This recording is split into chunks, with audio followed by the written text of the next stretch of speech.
താമരപ്പൂക്കൾ ഉണ്ടാകുന്ന വീഡിയോ എല്ലാം ഞാൻ കുറേ ഇട്ടിട്ടുണ്ടായിരുന്നു. അപ്പോൾ ആ താമര ചെടി നിൽക്കുന്നത് കണ്ടോ, എല്ലാം പൂക്കളും ഉണ്ടാവലൊക്കെ നിന്നു, ചെടി വളരെ മോശമായിട്ട് നിൽക്കുകയാണ് കേട്ടോ.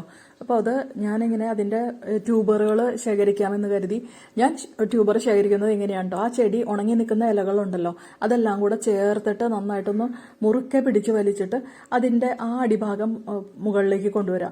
സാധാരണ എല്ലാവരും ചെയ്യാറുള്ളത് ഈ പാത്രം മറിച്ചിട്ടിട്ട് ചരിച്ചിട്ടിട്ടൊക്കെയാണ് എടുക്കാറ്. അപ്പോൾ ആ പാത്രം പൊട്ടിപ്പോകാനോ അല്ലെങ്കിൽ ചെളിയെല്ലാം പുറത്തേക്ക് പോയിട്ട് അത് നമ്മൾ രണ്ടാമത് പാത്രത്തിലേക്ക് ആക്കേണ്ട ഒരു ബുദ്ധിമുട്ടൊക്കെ ഉണ്ടാവാറുണ്ട്. പക്ഷെ ഞാൻ ഇങ്ങനെ ചെയ്യുമ്പോൾ എനിക്കിത് വളരെ എളുപ്പമായിട്ടാണ് കേട്ടോ തോന്നുന്നത്. ആ വളവും ചെളിയും എല്ലാം ആ പാത്രത്തിൽ തന്നെ കിടന്നോളും. പിന്നെ നമുക്ക് ട്യൂബർ വലിയ കുഴപ്പമൊന്നുമില്ലാതെ എടുക്കാനും സാധിക്കും.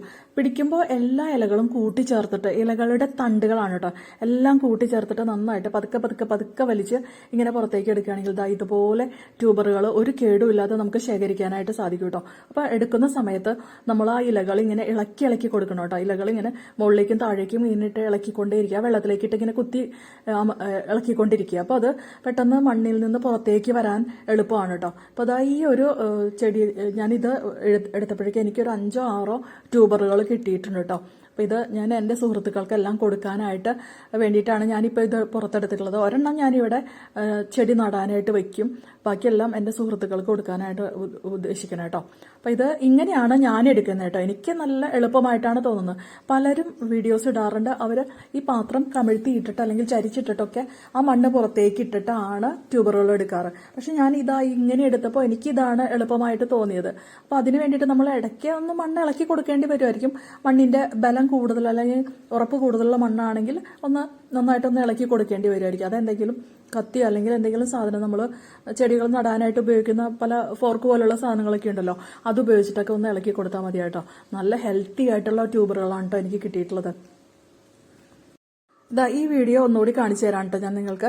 അതായത് ചെളി എടുക്കുമ്പോൾ, ആ ട്യൂബർ എടുക്കുമ്പോൾ ആ ചെളിയുടെ അടിഭാഗത്ത് നോക്കി ശീമക്കൊന്ന ഇലകൾ അഴുകിയിരിക്കുന്നത് കണ്ടോ. ഇത് ഒരു പ്രത്യേക രീതിയിലാണ് ഞാൻ ഈ ട്യൂബർ നട്ടിരുന്നത് കേട്ടോ.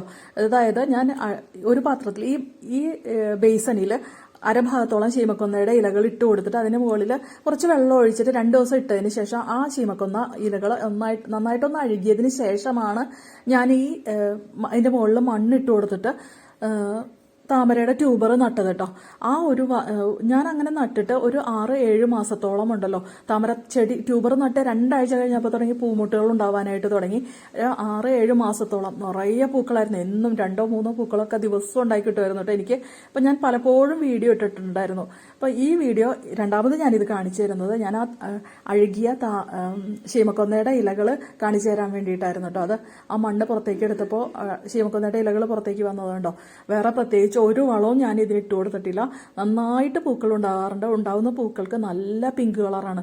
പിങ്ക് കളർ മാറിയിട്ട് ഒരു മജന്ത അല്ലെങ്കിൽ റെഡിഷ് പിങ്കൊക്കെ ആയിട്ടാണ് പൂക്കൾ ഉണ്ടാകാറുള്ളത് കേട്ടോ. വലിയ പൂക്കളാണ് ഉണ്ടാകാറുള്ളത്. അപ്പോൾ നമ്മൾ താമരച്ചെടി നടുമ്പോൾ പ്രത്യേകിച്ച് വളമൊന്നും അന്വേഷിച്ച് നടക്കേണ്ട കാര്യമില്ല.